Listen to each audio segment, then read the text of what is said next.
تمام لوگوں کا گوشت کھا کر ان کے جسموں کا سارا خون پی لیا۔ اس درد کی شدت سے وہ پاگل ہونے لگا۔ ایک آگ بجھانے کے لیے پانی لا رہا تھا جبکہ دوسرا پھونکے مار رہا تھا۔ آگ بجھانے کے لیے نہیں، آگ بڑھانے کے لیے۔ کل تک جو اسے خدا کہتے تھے آج چوبے مار رہے تھے، اور وہ ان سے ناراض بھی نہیں تھا۔ 400 سال ایسے ہی گزرے۔ جو جتنا زور سے مارتا وہ اتنا بڑا ہمدرد کہلاتا۔ اس کا یہی انجام ہونا تھا کیونکہ وہ خدا کا دشمن تھا۔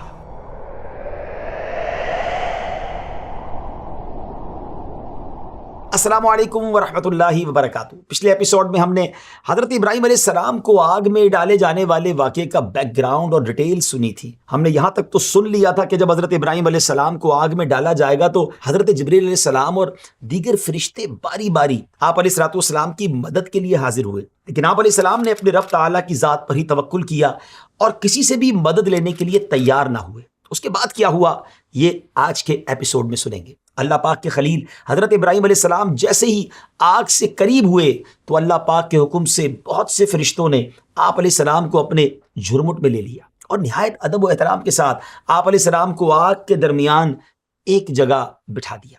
بہرحال ناظرین، تھوڑی دیر بعد جس جگہ حضرت ابراہیم علیہ السلام کو بٹھایا گیا تھا وہاں ٹھنڈے میٹھے پانی کا قدرتی چشمہ نکل آیا اور سرخ گلاب و نرگس کے پھول اگائے۔ جی ہاں، آگ کے درمیان پھول اگ رہے ہیں، سبحان اللہ۔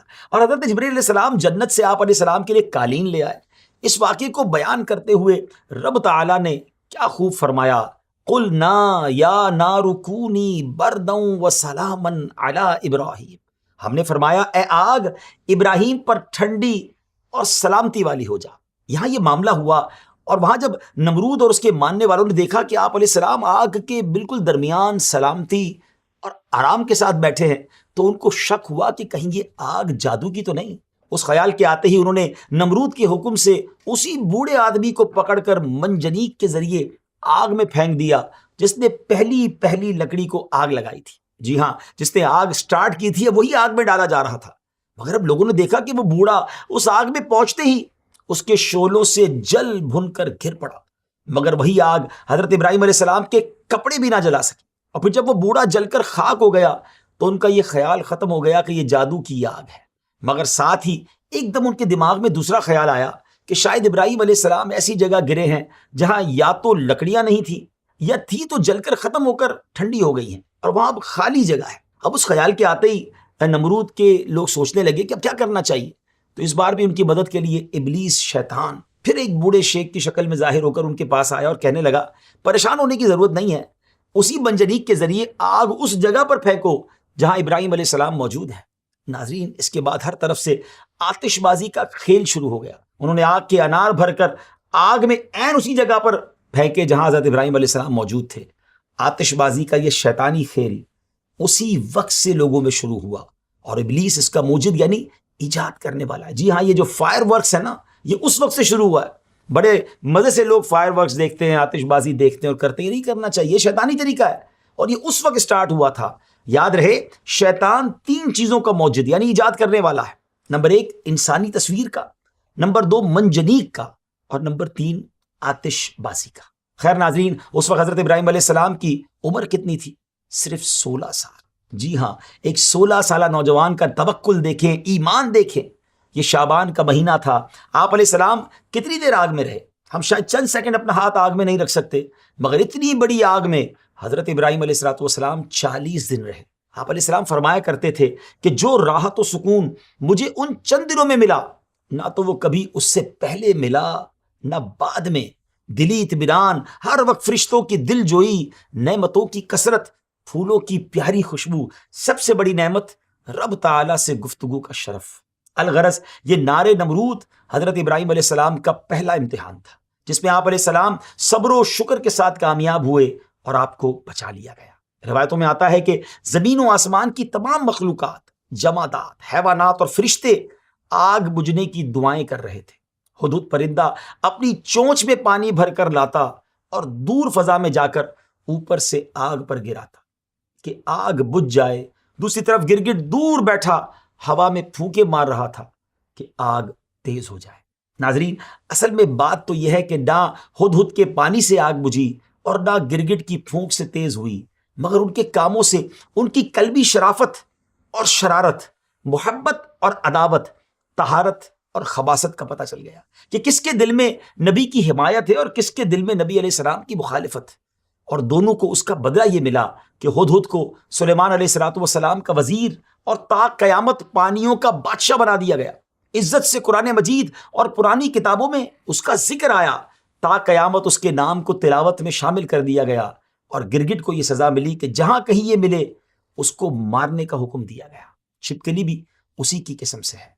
بہرحال حضرت ابراہیم علیہ السلام کی آگ سے صحیح سلامت باہر تشریف لانے پر اتنا عظیم و شان معجزہ دیکھنے اور اس کے بعد مزید تبلیغ و نصیحت کے باوجود بھی جب آپ علیہ السلام کی قوم بادشاہ کے ڈر اور اپنے باپ دادا کی اندھی جاہلانہ تقلید کی وجہ سے ایمان نہ لائی اور کفر و شرک پر ڈٹی رہی، تو آپ علیہ السلام نے اس جگہ سے ہجرت کرنے کا ارادہ فرما لیا اور اپنے اہل خانہ کو ہجرت کی ترغیب دیتے ہوئے فرمایا، میں اس مقام کفر سے ہجرت کر کے وہاں چلا جاؤں گا جہاں جانے کا میرا رب حکم دے، اب وہ میری رہنمائی فرمائے گا۔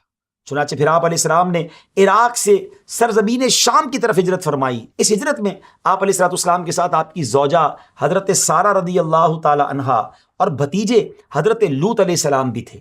ادھر اللہ پاک نے انسانی شکل میں ایک فرشتہ نمرود کے پاس بھیجا۔ فرشتے نے آ کر نمرود سے کہا، تیرا خدا کہتا ہے کہ تو مجھ پر ایمان لے آ، میں تیری بادشاہت برقرار رکھوں گا۔ نمرود بولا، کون خدا؟ خدا تو صرف میں ہوں۔ فرشتے نے دوسری اور پھر تیسری بار بھی اپنی بات دہرائی، مگر ہر بار نمرود نے انکار ہی کیا۔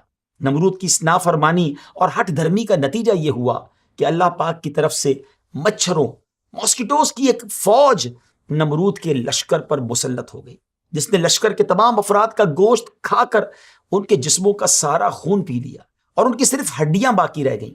مچھر اتنے زیادہ تھے کہ سورج کی روشنی دکھائی نہ دیتی تھی۔ جی ہاں، نمرودی ہولناک منظر اپنی آنکھوں سے دیکھ رہا تھا، مگر وہ اس کے حل کے لیے کچھ کر نہیں پا رہا تھا۔ اللہ کا عذاب تھا نا۔ اس کے بعد اللہ کا کرنا یہ ہوا کہ ایک لنگڑا مچھر نمرود کی ناک کے ذریعے اس کے دماغ میں گھس گیا اور پھر اس نے اس کے مغز کو کھانا شروع کر دیا۔ اس درد کی شدت سے نمرود پاگل ہونے لگا اور اس نے اپنی تکلیف ختم کرنے کے لیے اپنے سر پر ڈنڈے لگوانا شروع کر دیے۔ جی ہاں، خدا کی قدرت دیکھیں کہ جب سر پر ڈنڈا پڑتا تو مچھر کاٹنا چھوڑ دیتا، اور جب ڈنڈا نہ پڑتا تو پھر کاٹنا شروع کر دیتا۔ کیفیت یہ ہو چکی تھی کہ جو شخص نمرود کے سر پر زوردار طریقے سے ڈنڈا مارتا، جوتا مارتا، وہ اس کا ہمدرد کہلاتا۔ یوں ذرا غور کریں کہ وقت کا بادشاہ، وہ بادشاہ جو خدائی کا دعوے دار تھا، اب درباری آتے تھے، کوئی ڈنڈا مارتا تھا، کوئی جوتا مارتا تھا۔ اور یہ 2-4 سال کی تکلیف نہ تھی ناظرین، 400 سال، جی ہاں 400 سال نمرود نے عیش و عشرت کے گزارے اور اگلے 400 سال جوتے اور ڈنڈے کھاتے ہوئے گزارے۔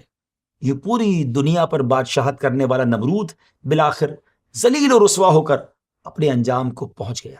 اللہ کریم ہمیں اپنے پیاروں سے محبت کرنے والا، ان کی فرما برداری کرنے والا، ان کا ادب و احترام کرنے والا بنائے، برے خاتمے سے ہماری حفاظت فرمائے۔ آپ سے اجازت چاہیں گے، اگلے ایپیسوڈ میں پھر ملاقات ہوگی۔ سفر جاری ہے، بہت خوبصورت باتیں ہو رہی ہیں، سیکھتے بھی جا رہے ہیں، کیونکہ سیرت جاننی ہے ذبیح و خلیل کی۔ حضرت اسماعیل ذبیح اللہ، حضرت ابراہیم خلیل اللہ کا ذکر ہے اور یہ دن ان کی یاد منانے کے ہیں۔ اپنی دعاؤں میں یاد رکھیے گا۔ السلام علیکم ورحمۃ اللہ وبرکاتہ۔